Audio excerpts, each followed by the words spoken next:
Hola, hola. Oigan, los tenía un poquito abandonados, voy a ser honesta.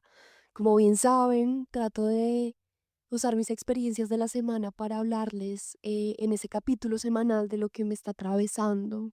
Y hubo un par de semanas en las que me atravesó todo. Así que me costó sintetizarlo, pero aquí estamos de vuelta con el capítulo de esta semana. Me presento, mi nombre es Paula. Si es la primera vez que me escuchas, te doy la bienvenida al Teatro de la Imaginación. Este es un podcast donde tocamos diferentes temas cada vez y la idea es que se convierta en un viaje sonoro donde permitas que tus sentidos se activen y a lo mejor que empieces a recordar ciertas cosas que tenías olvidadas. Si por el contrario no es la primera vez y estás aquí de regreso, te doy la bienvenida también, te abrazo fuerte y me emociona que estés conectado desde el otro lado de la pantalla. Entonces, como les comentaba, me estaba costando un poco sintetizar qué era lo que estaba sintiendo, pero, pero bueno, todo surgió a partir de una pregunta, de una conversación que tuve y básicamente empieza así.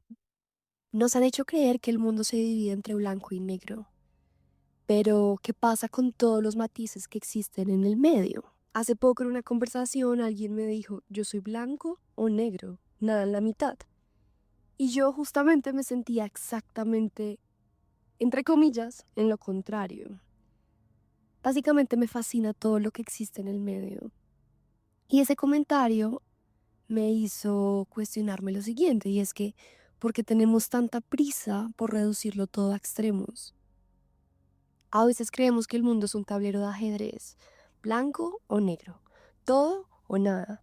Pero la historia, la ciencia, el arte, la naturaleza y hasta la música nos dicen otra cosa. Por ejemplo, nuestro cerebro ama los atajos. ¿Por qué? Porque es más fácil elegir entre A o B que explorar todas las infinitas posibilidades que en realidad el mundo nos ofrece. Por eso siempre hablamos de ¿eres de derecha o de izquierda? Incluso en la cultura pop. ¿Te tomas la pastilla azul o la roja? ¿Me amas o me odias?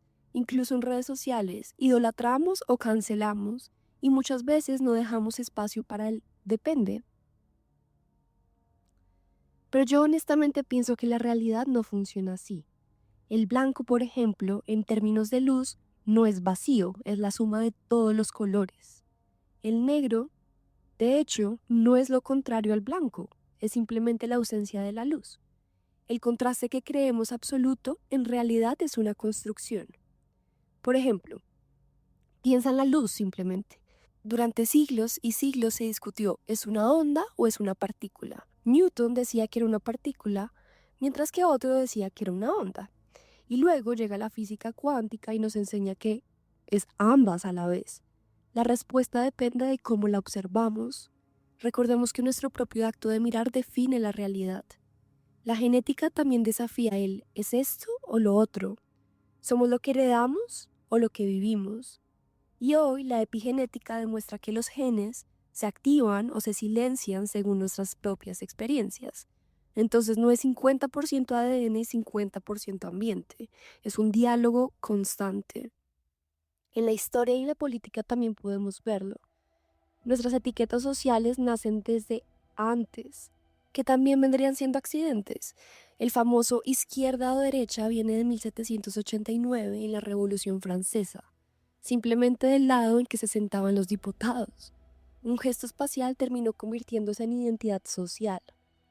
Durante la Guerra Fría, el planeta parecía completamente dividido: capitalismo o comunismo, bloque este u oeste. Mientras tanto, en países como la India, Yugoslavia o Suecia, se tejían modelos híbridos no alineados imposibles de encasillar. Lo hemos visto también en la filosofía. Por ejemplo, Heráclito decía que todo fluye, mientras que Parménides insistía en que el ser es eterno e inmutable. Siglos después entendemos que hay permanencia y cambio, dos verdades que coexisten. En el taoísmo, por ejemplo, lo resume claramente el símbolo del yin y el yang. No son enemigos, son complementarios. Cada uno lleva en su centro la semilla del otro. En el arte, el claroscuro es pura transición. La belleza vive en los degradés, no en el blanco puro ni en el negro absoluto. Los impresionistas lo sabían muy bien. La luz no tiene bordes limpios, es vibración, mezcla, capas infinitas. En la música, escucha un acorde de jazz, la disonancia no es error, es la tensión que hace que la resolución nos emocione tanto. John Cage lo llevó al extremo con su obra 433, Silencio Total.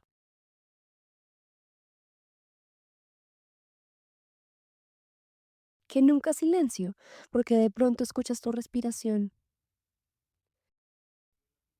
la vida misma. Todos estos ejemplos dicen lo mismo. El universo no es un interruptor de encendido y apagado, blanco o negro, es o no es. Es un continuo, una gama infinita de matices. Te quiero invitar a que pienses en un amanecer o un atardecer. Todo lo hemos hecho en algún momento. Hemos tenido el placer de disfrutar de uno. En ese momento exacto, no es noche ni día. Es una gama infinita de azules, naranjas, violetas. Si lo miras con atención en esos dos momentos claves de hora azul, es como si fuese mágico. Porque nuestro cuerpo, el planeta y la naturaleza no funcionan con interruptores. Es una transición exquisita, llena de física y de biología. Es como una danza entre el amanecer y el anochecer, la danza de la luz, algo así. Mientras el sol se oculta o asoma, la atmósfera se convierte en un enorme prisma. La luz blanca del sol viaja en diferentes longitudes de onda. Así que nada, les voy a explicar un poco cómo funciona esto, en términos muy simples. Cuando el sol está alto, los rayos entran casi rectos y vemos el cielo azul, porque las ondas cortas se dispersan más y llenan todo el cielo. En el atardecer ocurre algo diferente. La luz llega de forma rasante, atraviesa más aire, más moléculas, más partículas de polvo. Entonces lo que sucede es que las ondas cortas se dispersan y se pierden antes de llegar a nuestros ojos. Entonces quedan las ondas cortas, las rojas, las naranjas, las magentas. Por eso parece que un ocaso podría incendiar el horizonte. Lo que pasa en nuestros ojos, en la retina, específicamente es que tenemos dos tipos de células. Están los conos, que perciben el color, y los bastones, que son más sensibles a la luz, pero ven en blanco y negro. Con la caída del sol, los conos empiezan a apagarse porque necesitan mucha más luz para trabajar, mientras que los bastones toman el relevo y son más lentos, más sensibles. Ese momento en que casi no vemos, pero todavía percibimos matices, se llama visión mesópica, el punto medio entre la visión diurna y nocturna. Y es así como nuestro cerebro interpreta segundo a segundo ese degrade de luz, y nosotros sentimos como el día se transforma en la noche. En el océano sucede algo muy similar. Por ejemplo, cuando se bucea, lo que sucede es que bajo el mar ocurre otra transición que se siente igual de mágica y se las quiero explicar porque a mí me parece fascinante. Cuando uno bucea, los colores no es que dejen de existir, es que el agua filtra la luz de acuerdo a su energía. El rojo, que tiene la longitud de onda más larga, como se los conté hace un momento, se absorbe apenas a los 5 metros. Luego viene el naranja y el amarillo un poco de metros más abajo. Y a los 20 metros más o menos, casi que todo el azul y el verde, porque esas ondas recordemos que se penetran más fácilmente, son las que se pueden percibir. Entonces nuestro ojo otra vez hace lo que puede con lo que tiene. Los conos que perciben el rojo ya no reciben información, así que los objetos rojos parecen grises o incluso negros. Pero la realidad del color sigue allí, simplemente no llega hasta nosotros. Básicamente me encanta poner esto como ejemplo porque nos recuerda que los límites que vemos entre el día y la noche, entre los colores que aparecen y los que desvanecen, entre lo que nos han enseñado que es o no es, son simplemente una parte de nuestra creación. La luz no desaparece, nosotros cambiamos la forma de percibirla. Cuando decimos zona gris, suena muchas veces a indecisión, pero ¿y si el gris es el verdadero lugar de creación? En el gris se mezclan las luces, en el arco iris están todos los posibles futuros. Podemos ser firmes en nuestros valores, sin duda, me parece clave, pero sin necesidad de caer en la rigidez de los extremos. Podemos elegir cada día un matiz distinto. Pienso que la vida es movimiento y el movimiento es color. Los quiero invitar a que hagan este ejercicio conmigo de imaginar. Entonces, conéctense por un momento. Imaginen que están caminando por un campo verde y húmedo y la lluvia acaba de cesar. Hay aire fresco que llena tus pulmones y frente a ti hay un arco iris que se despliega en el cielo con colores vibrantes, contrastando con el gris de las nubes que aún se disipan. Si puedes, cierra los ojos por un momento. Respira profundo y déjate llevar. En las antiguas sierras de Irlanda se cuenta una leyenda que ha cruzado generaciones. Había una vez en un rincón apartado del mundo un pequeño duende.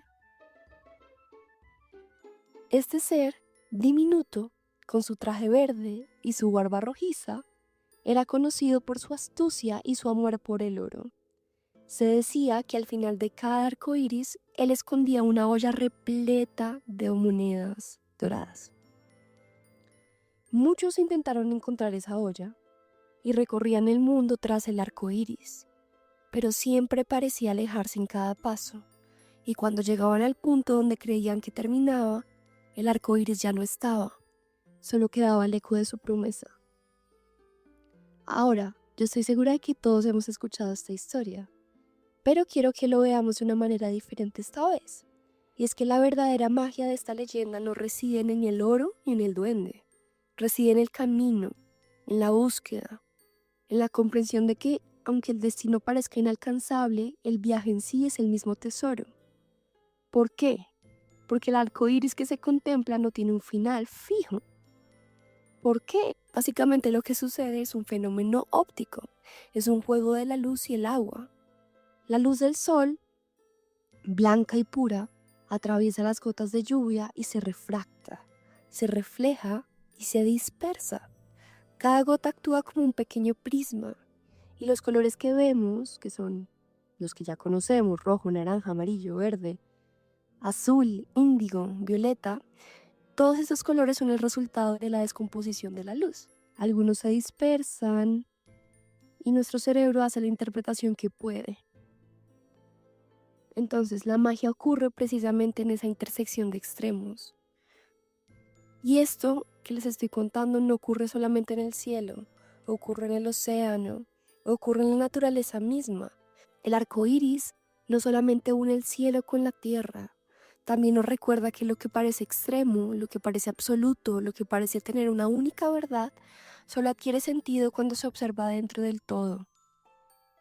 Y aquí, en esa franja intermedia en donde los matices, la luz y la vida se entrelazan, es donde ocurren todas las posibilidades.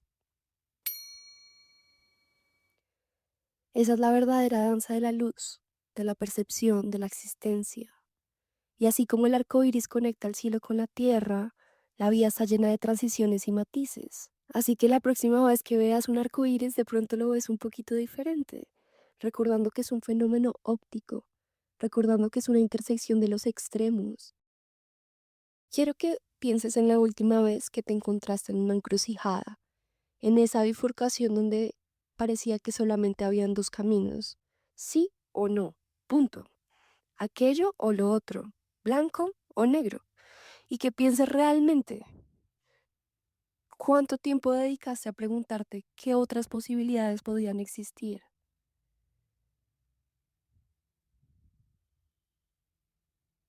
¿Cuánto dejaste de imaginar por quedarte atrapado en la ilusión de los extremos? La naturaleza nos enseña que no todo es absoluto, que lo que parece fijo y rígido en realidad fluye y se transforma según las circunstancias. El caballito de mar nos muestra algo maravilloso. El padre cuida de los huevos como una madre, rompe con la idea de los roles estrictos y nos recuerda que la vida encuentra siempre formas flexibles de existir. Hay peces que cambian de sexo, Hay plantas que se adaptan a distintas cantidades de luz. Hay árboles que crecen torcidos hacia el sol, insectos que mutan según la estación. Todo nos dice, la realidad es un espectro, un arco iris que se comporta distinto según los ojos de quien lo observa, según la luz, según la situación. La próxima vez que estés frente a una encrucijada, que parezca que solamente hay dos opciones, y sientas cierta rigidez, siéntate, respira, observa e imagina todo lo que no has creado. Permítete fluir, como la luz que se separa en colores, como el agua que se adapta al río, como los animales y las plantas que rompen con los roles que creíamos absolutos. Permítete crear nuevas realidades. Sé flexible, laxo, abierto al mundo, porque ahí, pienso yo, en el espectro de estas posibilidades está el verdadero teatro de la imaginación. Y quizá pueda que descubras lo que parecía imposible, cosas que siempre estuvieron a tu alcance. Quizá te encuentres en un punto de quiebre, quizá te dicen que solo hay dos caminos, pero te invito a que la próxima vez que sientas que tienes que elegir te preguntes, ¿qué hay en el medio que todavía no he visto? Porque la vida no es un interruptor de encendido o apagado. La vida es un prisma que, cuando permites que le dé luz, revela todos sus colores. Chao, chao, hasta la próxima.